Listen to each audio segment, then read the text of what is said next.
No one can take it away from you. Your team wins a game, it wins a game. Your team stays in contention, it stays in contention. But if anyone expects anything significant to come from what happened at Heinz Field yesterday, it's going to take a lot more from that defense. And that's saying something considering they played pretty well. Good morning to you. Good Monday morning. I'm Dejan Kovacevic of DK Pittsburgh Sports. This is Daily Shot of Steelers. It comes your way bright and early every weekday if you're into hockey and or baseball. I also offer up daily shots of Penguins and Pirates where you found this. The Steelers did beat the Titans 19-13. The Steelers did earn that W against an opponent that had been challenging for the top seed in the AFC, came in here with a 9-4 record. Earned it, I say. Earned it. There wasn't anything fluky or unusual or lucky about the defense generating 4 takeaways. 3 of those coming in the critical second half in which this comeback occurred. But my goodness, this defense is going to have to be all of that and then some. It's going to have to get back to that takeaway brand of football that we'd seen the previous couple of years. And it's going to have to do that even while it continues slowly, painfully at times, patching up the still glaring holes in the run portion of that. Mike Tomlin himself openly spoke of the difference that he'd noticed between the game in Minneapolis and this one by saying, well, the one in Minneapolis, when we'd get gashed, it was for 20 yards, and in this one, it was for 7 yards. And no, he wasn't saying that as if it was some sort of achievement. He was acknowledging it, and he should have been. To me, one of the Steelers' MVPs in this game was Mike Vrabel for insanely going away from the run in the fourth quarter when the Steelers clearly could not stop it. He should have just went boom, boom, boom, boom, boom right down the field instead of getting Ryan Tannehill and his turnover-prone right arm into the mix. Made no sense. But, again, they did it. Credit to this defense. Credit to the collective rotations and schemes that the coaches assigned, meaning principally, of course, Tomlin and Keith Butler. Can't just rip them when they mess up. There were a lot of different players involved in this. Guys like Isaiah Loudermilk were in there making routine tackles. Derek Tuska had a forced fumble. Who's Derek Tuska? You know what I mean? There was a lot of that, and it's always something that you acknowledge, I think, in fairness, the coaching staff for doing. I know everyone's mad at him and blah, blah, blah, blah, blah, but I'm talking about one specific thing. Devin Bush looked better. Notice that? Joe Schobert with a big pick. Joe Schobert showed up for work. Joe Hayden literally showed up for work, returning for the first time in a month, making maybe the tackle of the year in the NFL. Given the circumstance. Minkah Fitzpatrick was just amazing. And this has been a few weeks in a row now. This was supposed to be a one-dimensional player. Remember that? He was supposed to be just a takeaways guy. Didn't really like tackling. I remember that when he came over from Miami. Both hearing and reading that. That was supposed to be a knock against him. He looks like he's okay with tackling. Terrell Edmonds, best game he's had all season, and one of the best of his career. Talk about enjoying tackling. His timing and his toughness were exceptional. Who am I forgetting? Cam Hayward, always, there's Cam. Cam has to cover for a lot in there. Chris Wormley before he got hurt. Cam Sutton with the big pop in the back. How about Arthur Millette? Remember when that was supposed to be a big concern? I mean, I don't know that he's replaced what Mike Hilton was doing, but he's solidified the nickel corner role for sure. Everybody did their part. I leave anybody out? Oh, yeah, that guy. This portion of Daily Shot of Steelers is brought to you by Point Park University. Choose from nearly 100 career-focused programs leading to bachelor's, master's, and doctoral degrees. Choose when and how you'd prefer to do that studying, whether it's at Point Park's gorgeous downtown Pittsburgh campus, whether it's online, maybe a flexible hybrid format would work best for you. Find out more about all of this at pointpark.edu. Not all things are created equal in team sports, as much as the individuals involved would like to have you believe. So when you hear TJ praise everyone else on the roster for their respective performances, please do so with the understanding that all he contributed was 1.5 sacks for 15 yards, breaking, by the way, James Harrison's franchise record for a single season with 17 sacks. Add in 3 additional quarterback hits and a fumble recovery and a tackle for a loss and 5 tackles overall. This despite, again, as I referenced earlier, and a smart move by the coaches, a regular rotation. There was a series late in the fourth quarter that Tuska started ahead of TJ. TJ was just standing on the sideline. And he had some other things happen to him through the course of the day that banged him up a little bit, but there's no stopping this extraordinary athlete, this elite performer.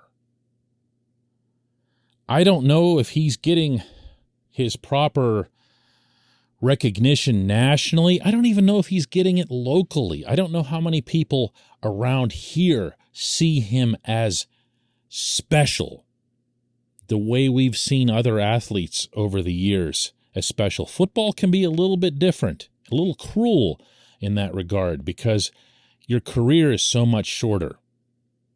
It's hard unless you're a quarterback to be around long enough to be viewed as comparable to, say, someone who would play, 12, 15 years for a hockey team or a baseball team. That's really, really hard to do in football.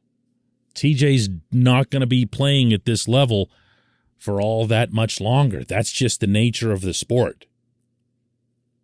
So what you're seeing now is the extraordinary, is the elite component to his career. And it's worth embracing in every single way.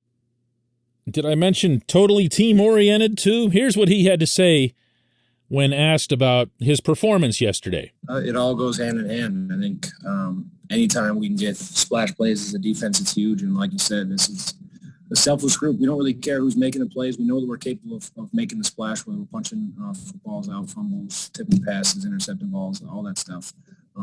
That's what you love to do as a defense. That's the identity that we want to have. And like I said, they come in bunches, and hopefully we can continue to bring that splash and put our offense in great situations as we hit this stretch. Okay, and here's what he had to say when asked about breaking Harrison's record. It's a great accomplishment. I mean, with the historic franchise that we have here, but there's so much work to do that I can't really stop and think about stuff like that. Just finished a game, got to win, but it means nothing if we don't handle business this next week. So I've got to break down the film and have a good week of practice and get to Kansas City. One gets the picture. He's all about the result. Some people just say it, others live it. This guy he's legit in every conceivable way. Whether or not he can continue to help compensate for the shortcomings of this run defense remains to be seen.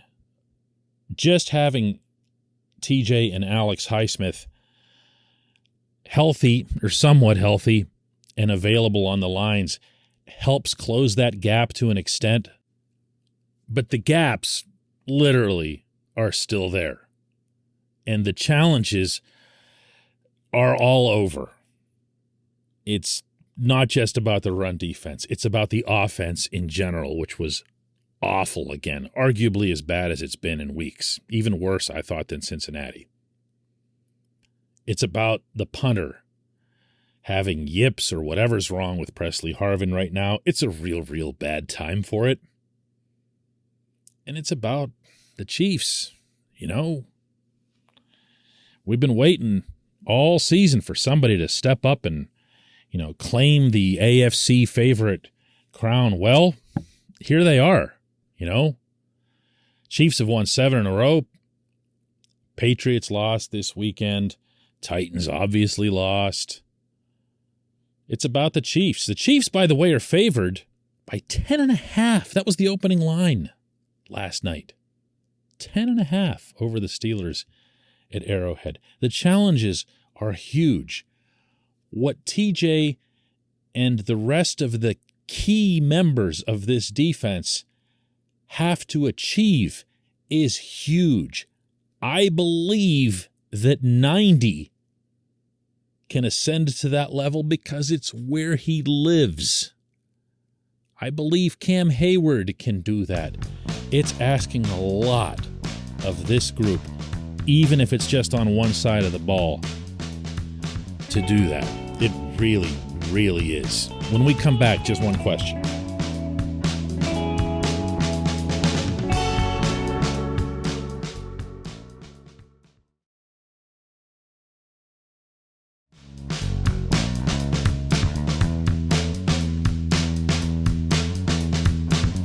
Welcome back. It's time for Just One Question, and that's brought to you always on this program by the personal injury law firm of Luxembourg, Garbett, Kelly, and George.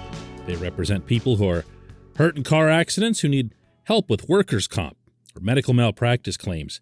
The attorneys at LGKG pride themselves in doing what they say they're going to do. It's important to them that when they make you a promise, they keep that promise. And this law firm has been keeping promises in our region for over 80 years. LGKG has offices in Cranberry, Newcastle, Beaver Falls, Butler, and Elwood City. Learn more about them at lgkg.com. And today's J1Q comes from Joel Slyman, who asks, Dan, why did Mike Tomlin refuse to take a timeout before that third down play for Tennessee late in the first half? I'm not a football expert by any stretch, but it seems that this would be somewhat of an obvious scenario in which to call a timeout, especially since he used them twice on the final drive with 20 seconds left. Joel, I couldn't agree more. And I have openly advocated for the Steelers to hire one of those time management coaches. And the one offseason, you'll recall, where Tomlin was under no small amount of public pressure due to his own curious clock management skills. Dubious, I guess, would be a better word. And he went through the motions by saying they'd hired an assistant coach who's also going to be able to assist in this area. Okay, well, what's that?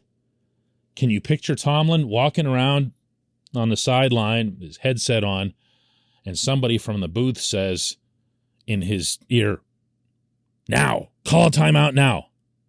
You think he's just going to make the T motion without thinking?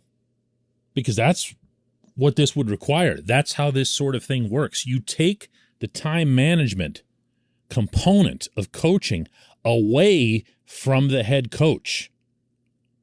It's like having a coordinator on the side of the football that you never coached, meaning a head coach and his past as a coordinator. If you're a defensive type coach who became or ascended to head coach and you hear offensive plays going through your headset, for the most part, they're going in one ear and out the other.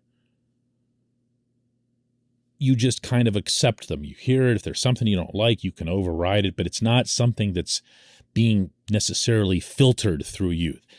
That is how it works with the clock management thing. And he'll never go for something like that. This is a head coach who hires and or promotes coordinators from within because he knows he can control them. And he's been doing this long enough that he's anything but an outlier. If you go across the NFL currently, and even, over the past 2-3 decades, you're going to find that head coaches have become very much accustomed to having their fingers in every pie. And as time passes, they become less and less trusting because they've been burned by more and more people. That's just how life works, really, not just NFL coaching. So you're never going to see Tomlin do that. Now, I'm not avoiding your question here. Why didn't he do it? Well, I'll let him answer it. This was what he said when it came up yesterday in his press conference. I was more concerned with stopping them than I was with creating a drive opportunity for us. I wanted them to make decisions on going from second down to third down on time unless they burned one of their timeouts. They chose not to, and so the clock ran. We can get excited about subsequent drives, but you got to get the stop first, and I didn't take that for granted. Okay, did you decipher that? Because if not, I'll give you the quick, easy translation from the Tomlinese on that. He's saying, I couldn't care less. It was not a thing for me in my head as the Titans were moving down the field. He's also saying, I didn't trust my defense to get a stop because they haven't been able to stop even mediocre to lousy running backs for weeks now. So all I was worried about was keeping Tennessee from scoring. I was not thinking about, and he pretty much acknowledges this, whatever could or would happen on the ensuing drive when Pittsburgh would get the ball back. And to him, that's okay. That's not something that a clock management person, no matter who, they could reincarnate Chuck Nolan, have him be the clock management coach, and Tomlin wouldn't listen to him in that situation. Because he's set in certain ways of thinking. He doesn't even see what you and I are talking about here right now as a flaw. I hope this, combined with his answer, answers your question as much as humanly possible, because this is really it. I appreciate the question, Joel. I appreciate everyone listening to Daily Shot of Steelers. Let's do another one tomorrow.